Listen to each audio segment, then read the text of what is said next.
for another episode of Fighting for Overtime. And this week we talk about the impact of daddy ball in youth sports. We're going to go dive deep into my own personal history, as well as have some sound bites for you, some clips, some interesting information on the pros and cons of daddy ball and why it affected me personally. To be honest with you, somebody who's always coached their kids. And I think that is something that we need to look into, because the landscape of youth sports continues to change. And as it changes, problems arise. And that's why we're here to talk about them.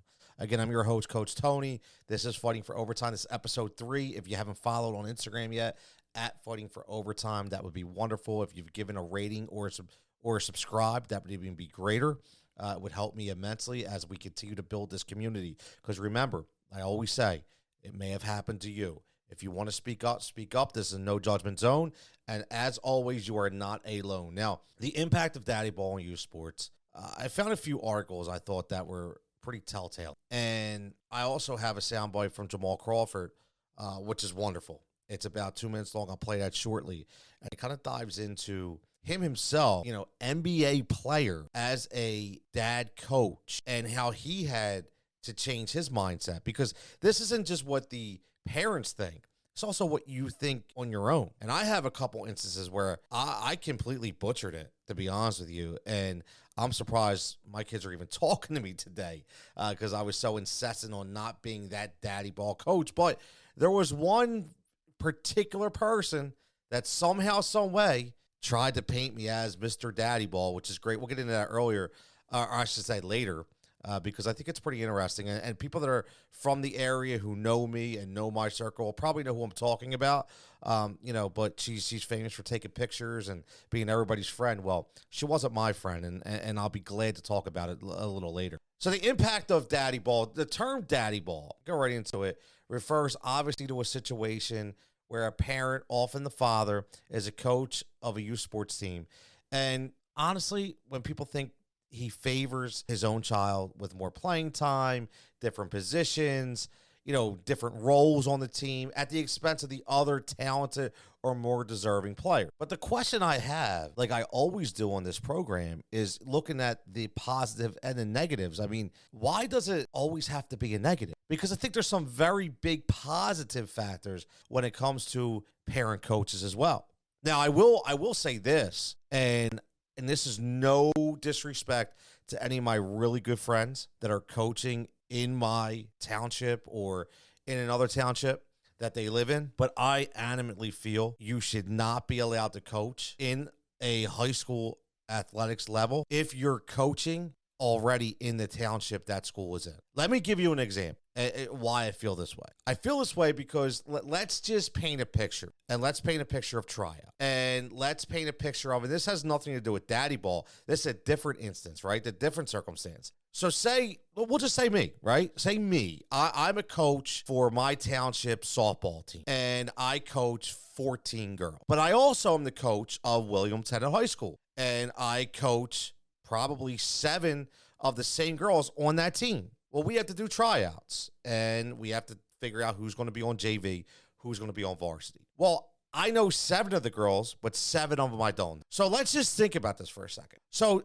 one of the girls of the 7 that I know is a fantastic athlete. I've watched her play for the last 4 years. She's an absolute stud. I already know it. She's very, very good. Very polished, great teammate, good culture, good skills, everything, attention to detail. She comes to the first tryout and she whiffs. She faces live pitching, doesn't get 1 hit, makes 3 errors in the field. What's the first thing I'm going to say?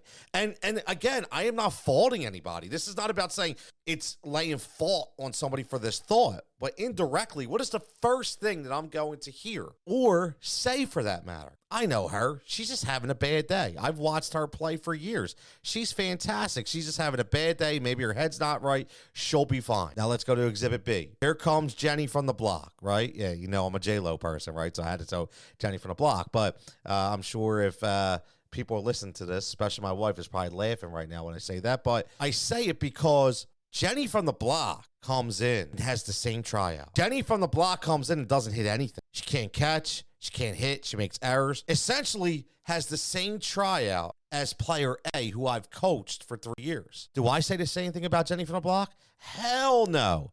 First thing I say is, man, this girl can't play. Maybe she was having a bad day. Maybe she is a fantastic player. Maybe she was nervous. Maybe she just couldn't handle it at that time. Maybe she felt awkward. Maybe she felt like, you know what, those 7 girls are in this clique and I'm not, and I feel awkward, and I'm trying to impress, and I'm trying too hard. Does she get that benefit? No, she doesn't. It's never going to be an equal playing field. If you have a coach that's already coaching the same girls on the regular, it just can't happen. And I feel like that goes for everything. And I'm sorry. And guess what? Some of my friends, some of my highly respected friends are unbelievable coaches, and I hold them extremely high stature. But I do feel that indirectly, they are going to come into that point in that situation at one time, and they're not going to be able to think differently. It's just the way the mind works. And that's why I feel the way I feel about coaches that should not be allowed to coach for a high school team that already coach in their township, because I just don't think everybody gets a fair shake. That's my opinion, Coach Tony's opinion, and my opinion only. And that brings me to the daddy ball thing, because the same kind of thing essentially happens, but it's different because now we're only talking about one team instead of 2 teams. And I do think it has benefits. It really does. So let's talk about this. Let's think about some pros of daddy ball. Increased participation. Big benefit. Because again, how many programs are dying for volunteers? You're in a league right now where predominantly paid coaches exist. You're paying $4,000 to $5,000 for some of these programs, so you can hire somebody from Brazil or some other soccer country, some Olympic guy to come in and he's going to coach your kids and make them the best. Yeah, whatever. I look at it as this is a pro because again, daddy ball is the word, but one of the benefits of it is, having these coaches exist, sacrificing their time and their resources and their energy, again, because they buy in. They buy in. They ensure that children get that opportunity to play and participate in sports. They're not in for a paycheck. They're not in it to say, I need to win because if I don't win, I don't get paid. Completely different. How about being familiar? How about the comfort level that exists for some children having a parent as a coach? It provides them with that added layer of comfort, right? That can boost their confidence, making them more enthusiastic, making them more energetic, making them want to participate even more. And honestly, commitment to the team has got to be a pro too, because parent coaches, just by the sake of their own child's involvement, will show a deeper commitment to the team, their continuity, their success. They're going to buy it because they want this to they know this is their child's team. They know this is their opportunity to exist on a team sport, and they want it bad, and they want to make sure it happens. Now let's go to some cons. Bias and favoritism. Probably most times than not, these are 2 of the biggest cons of daddy ball, right? It can demoralize other players. It leads to resentment, decreased effort, sometimes even quitting the sport altogether. And that's something because of it, because you just feel out of the limelight. You feel like no matter what you do, it's not good enough, right? How about stunning player development? I mean, let's think about it. When players are given preferential treatment or playing time, it doesn't give opportunities to the other kids to develop. Help them develop their skills in actual game situations.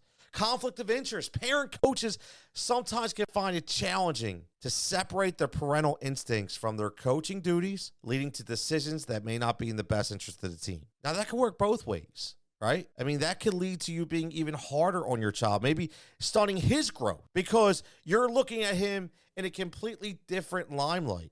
Maybe you're taking the fun out of everything for him because you're trying so hard not to be that daddy ball kind of figure. It happens. Trust me. I've been there. How about disagreements about playing time, positioning, strategy can be more personal and heated when the coach is also a parent, right? When you start hearing the criticism from the other players, from the other parents, from the other team, so to speak. But, when it's your son, when it's your daughter, sometimes it's different. And some people just don't know how to act.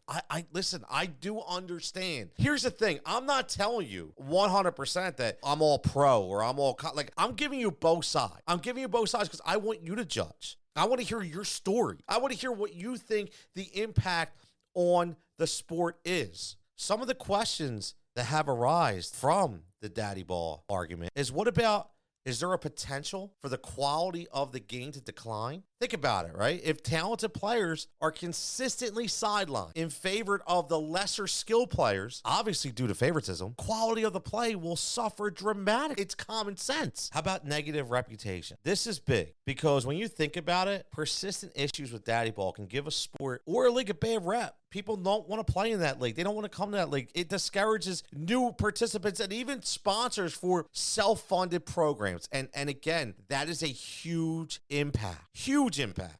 And lastly, we have to talk about player retention. Think about those players that feel slighted. What's that lead? It leads them to quit. To leave the program. It leads to a loss of talent and passion from the sport. You're really playing with fire here when we talk about some of these negative impacts and questions. There has to be some type of balance. There has to be. And you have to find it. And you have to find it quick. Now, I want you to listen to this soundbite I have. And this is from the Pivot podcast run by Ryan Clark, which is unbelievable. One of my favorites. Love it, love it, love it. Had the great Jamaal Crawford on. You see him on a basketball court now as an analyst. And he talks about, it's only 2 minutes, so make sure you listen to the whole thing because I want you to get the context of it. I'm going to come back and tell you one of my stories as well when it comes to what he dealt with. And then he also talks about the impacts of the parents. And I think it's a very interesting point that he makes on what could be ruining the sport as we go further. You recently posted about parenting. You're dual now, right? Yes. You're the parent of a player, and you're also the coach of a player. How have you handled that and been able to navigate those players, those parental relationships, and just be a father to your son while you're out there? It was so this is year 3 coaching him. And it was so hard the first year and a half because I was treating him like my son rather than just a player. And I was harder on him than anybody else. And I didn't want to be the parent, oh, he's daddy balling. You know, we get that all the time. He's daddy balling. He's doing it because of son. So I went the other way. I'm like, you'll never be able to say that. I'm going to be hard on him. He's going to be the first one to come out. He's going to be the only one I yell at. He's going to be the one that, what I'm really thinking about all y'all at times, he's going to get it because he's my son. I know he can handle it. But then one of my friends, a couple of my friends, shout out to Dave King and Good, they were like, you're actually not coaching him. You're yelling at him. And I had to check myself. I'm like, you're right. Why am I doing that? Because they're saying that they're going to say what they want anyway, as we all know. So as long as I know I'm doing right by all these kids, then I'm at peace, so I can move forward. So now I'm actually coaching him. And it's been a better experience for him, I'm sure, and me as well. One thing I can honestly say when I was just a parent is I trusted who was coaching my son. You could send the whole half. I don't have a problem with it because I trust you, right? There could be a bigger picture. You could see something totally different. And the parents have kind of ruined the sport because now kids hating on another kid based off what the parents say on the car right there. Yep. A kid's, why am I not getting this attention? Why am I not? All that because with the parents, it starts at the home. And so now the parents are kind of messing up that dynamic. So now when we recruit kids, or I don't really recruit, when we choose to take a kid, we're choosing if that parent's going to fit in with what we see. Because we're teaching them, we're coaching them not where they are, but where they'll be and what we know is best for them. So you have to be able to fit in. Again, that's from the Pivot podcast with Ryan Clark. That is Jamaal Crawford. And that's a very powerful clip. It says so many things. It means a lot to me. And I'll tell you why. Number one, we're going to have a whole episode on why I feel parents are ruining the sports. And he alludes to that right there because you know as well as I do. You get it, right? You get it. You know what he's talking about. You know what happens. I can name 3 kids on my team whose parents do it right now. I already know it. I've never seen it, but I know it. I hear it. I hear it in my head. I already know what's going on. And you're not helping your child by telling them it's everybody else's fault. You label them as uncoachable and unpickable when we're talking about, you just heard him about recruiting because he's looking at that parent and saying, I want nothing to do with that parent. Because I know he's going to stomp the player's growth just by being a parent and not allowing me to be a coach. Simple. And it's ruining the game. So we'll get into that on another episode. But I did want to set that in there because I do think that's very important when we talk about it because we're talking about daddy ball. So it has to do with parents, right? But what he said in the beginning about trying to find that balance as a dad and a coach, I struggled mightily with that at various times. And I will give you an instance when I struggled with it. And on a way where it affected my son. I've never struggled with being daddy ball. Because you will ask anybody who has ever played for me, except one person that we're going to talk about soon, that'll say, oh, no, No, Tony doesn't play daddy ball. He's harder on his kids than anybody. They all knew that. It was obvious. It was apparent. Like, there was no secret. You saw it play out on the field. And I'll give you an instance. In soccer, my poor son AJ, on his birthday, I'll never forget it. He's my backup goalie. And we're talking about he was 10 years old. It was literally U11. He was 10 years old. And we're at a tournament, indoor tournament in the winter over at CB East. And my goalie gets injured. So I have to put AJ in. No warm up, no prep, no nothing, right? So my man was not very good that day. Rightfully so, right? I get it. First of all, I'm in the moment, okay? Well, I was berating him to no end, to the point where, parents were like thinking they were going to have to take him home. Like, I literally pulled him out of net, like not grabbed him like that, but I mean like yanking him in theory. But I literally was basically like, get out. Like, go sit on the bench. I'd rather put somebody else in there. You're not doing a job. I mean, at that time, I wasn't thinking of how emotionally I was harming him at that time, but I was so insistent that I wanted, again, it sounds weird, but I wanted him to do so well. I knew that he could, but then when he was really bad, I became, instead of a coach and trying to help him through it, I became that dad who was incensed on his player being so great, which is not who I am. And I learned from that. And it was a moment. I am not perfect by any means. I will give you all the skeletons I have in my closet. I am one of the most transparent people you'll ever meet. So I knew I had an issue, and I had to work through it. And I did. I really, really did. It took me some time. He's 17 right now. It might have took me up to 15 years old, but it took me some time. But one thing I would never be labeled as is daddy ball, except for one time. I'm going to tell this story. You know how I do with this podcast. Fighting for Overtime is all about fighting different battles, right? It's fighting different battles. And this fight that I had, I should have never had a fight. But because, like I've said before, we have individuals that live in society, especially in my township, that everybody thinks is Facebook friendly and everybody thinks is great. But behind the scenes, they're as vindictive as they come. Now, I'm going to be nice, and I'm not going to say a last name. But this happened. This is true. So, knowing that it's true, I have no problem whatsoever explaining the whole situation. So this, again, volunteer. Did Tony ever want to coach basketball? No, I did not. Why? Because it was my break. Not because I didn't like to coach, because I spent so much time with softball and soccer. Basketball was my kids' outlet just to have fun. At that point in time, it was never about travel. All it was about an in-house league where the boys could go practice a couple nights a week and play a game. That's it. Not getting crazy, not going anywhere, nothing. Just an outlet. That is all. And as usual, all the people that talk the big game, nobody ever steps up to coach. So it's always the same people year in and year out. Every sport, we all know who they are. So again, no coach, no team. So obviously, what does Tony do? He's Coach Tony, so he steps up and says, fine, I'll take the team. Against my better judgment, okay? Now, I was a basketball player. Wouldn't think of it now, but I could stand in the corner and knock a three down with the best of them. Just don't ask me to drive the lane because I'll probably get swatted because I'm only 5'5". But I do know the rotation of the ball. I do know the game, and I do know how to coach it.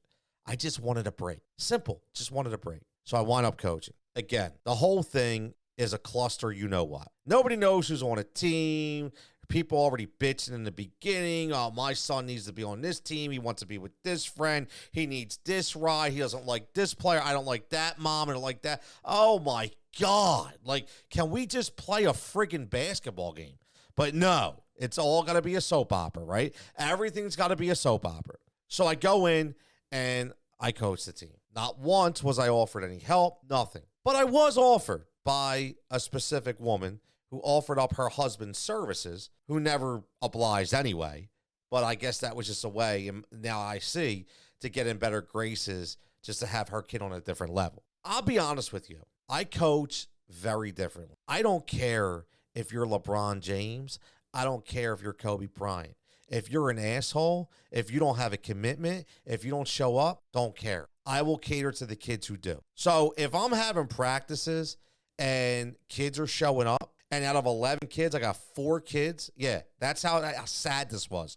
4 kids showing up to a practice, well, guess who's getting the playing time? The 4 kids, because they deserve it. I don't care what the excuse is. I don't care how good you are. Then don't play. If you can't get there, then don't play. And you know what, mom and dad? If you don't like it, take a hike, take a walk, go play somewhere else. I'm very simple concept. And that's how I roll. If you don't like it, see ya. No problem. There's other townships to go play in. I have no problem with that. Go find another coach. Oh, or while you're at it, why don't you coach? Right? Why don't you coach? There's a concept, right? Maybe we didn't think about. So it comes to the point where I literally barely have enough kids to play games at a time. It was an absolute joke. But there was 4 kids who were there all the time, and one of them being my son. Was my son the best basketball player? Absolutely not. Was my son committed? Absolutely. Not just because daddy was the coach. It's because he liked to play. He wanted to be there. Was he somebody that couldn't shoot a basketball? No, we're not. Listen, and even if he was, it wouldn't matter. But I'm just saying, the kid could play. He could hold his own. Again, in-house, rec game, wasn't looking to be an all-star. Well, speaking of all-stars, you have to pick 2 all-stars from each team to represent. If you heard the way I coach, you know where this is going. I have to pick a couple kids to be an all-star. And to be quite honest with you, there was only 2 kids in my mind. 2 of them were out of the 4 that actually showed up, weren't complete jerk-offs when it came to coaching, and actually had fun and smiled and wanted to play and listened to the teachings and actually developed. It's a concept. They developed. Why? Because they practiced. And they were absolute gems of teammates. Simple as that. One of them, yes, was my son. I have no problem saying that. Listen, just because, like I told you, I'm a daddy coach doesn't mean I play daddy ball. You're allowed to elevate your own child if they deserve it. Well, here's the funny part. My good friend Patty, who likes to take a lot of pictures in the park, by the way, I'll leave it at that. So I get an interesting phone call from somebody who will remain nameless, who asked me if I have a minute to talk. I said, sure, absolutely. Come to find out that Picture Patty decides to write a long letter to Southampton basketball about how me, of all people, is playing daddy ball and how I'm unequipped to be a head coach, how my son is completely inferior as a player, how my son should not even be on a basketball court, and instead, her son, who's barely ever there, because he is a superior athlete, deserves to be an all-star. And I'm playing daddy ball, and that's the only reason why I picked my son. I'm going to tell you what, it takes me a lot. It takes me a lot to hold back. Doesn't take me a lot to go from 0 to 100. I go there quick. It's the Italian in me. It's the reason why people nickname me Jigsaw. It's a mentality that I have, and I can't help it, especially when you want to attack my family. If you want to write a letter and you want to disagree, listen, everybody has their opinion. I still think you're an idiot, but you know what? Go ahead, have fun. But when you want to degrade me and my son at 12 years old, 13 years old, whatever he was at that time. Are you kidding me? Are you that much of, I'm trying to be nice. I'm trying to be nice. But again, he's everybody's friend. Such a great person. Hi, thank you. You're the best. Helping my kids get ready for soccer, taking pictures. But no, that same person is actually trying to tear my son's confidence down and tearing me down as a person, all because she had to have her kid as number 1. It's a joke. It's an absolute joke. And that's daddy ball at its best. But it's daddy ball when it's wrongly perceived as daddy ball. It's daddy ball coming from a person who is as uneducated in the sport as any. And it goes back to what Jamaal Crawford said about the parents being the problem. And as me being a Final Boss Rock fan, I guarantee that she is one of those parents. It's simple. That letter was written with purpose. It wasn't written because she had a problem. It was written to tear somebody down. How dare her? And this is the first time I'm opening up about it because now I got no skin in the game anymore. I got no skin in the game. I'm on my last year of coaching, and you know what? Now it's time to tell the stories. Now it's time to let it all out of the bag. Now it's time for the people to stop hiding behind a computer. Now it's time for people to stop hiding behind an email address.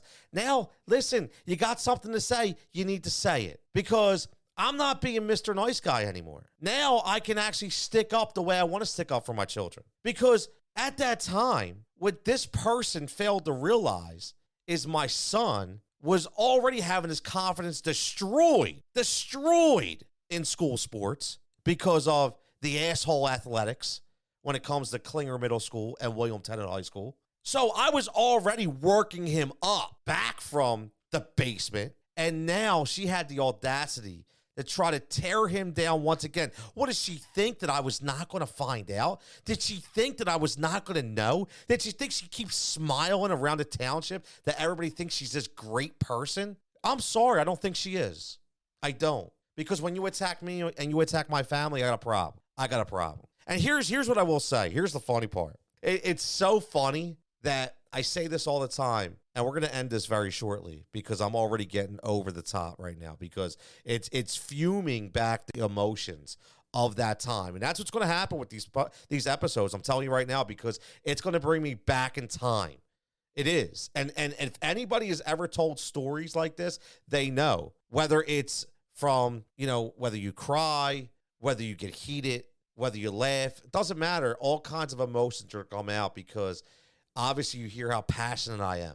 I can't make things like this up. But the funny thing is, I'm actually that one person that even if I didn't like an individual, I would never hold it against their kid. I remember a specific instance where somebody decided that they were better and they wanted to leave and they wanted to take their kid away from one of my soccer teams. And, it happens, whatever. But he turned out to be a very vindictive person as well. But the funny thing is, I never held it against the kid. Listen, because your dad's an asshole, it's not your fault, right? It's not your fault. It's not your fault your dad's an asshole. You can't help it, right? So if you're going to come watch my soccer game, I'm going to bring you in, man. I'm going to talk to you, see how you're doing, man, because I miss you. I was your coach. Again, it's not my fault or your fault. Your dad's an asshole. So that's the way I roll. That's how I roll when it comes to coaching.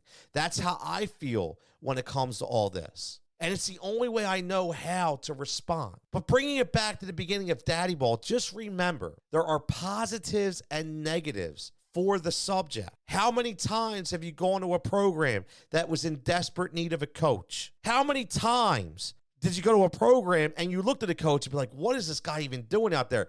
You know what? He's probably a volunteer. Maybe you should get your butt up off the bleachers and go help because you know so much. But nah, it's easier to hide behind a computer, a phone, or a hat and sit there and spew negativity all over the place instead of trying to make something better. So remember that as the positive side of Daddy Ball.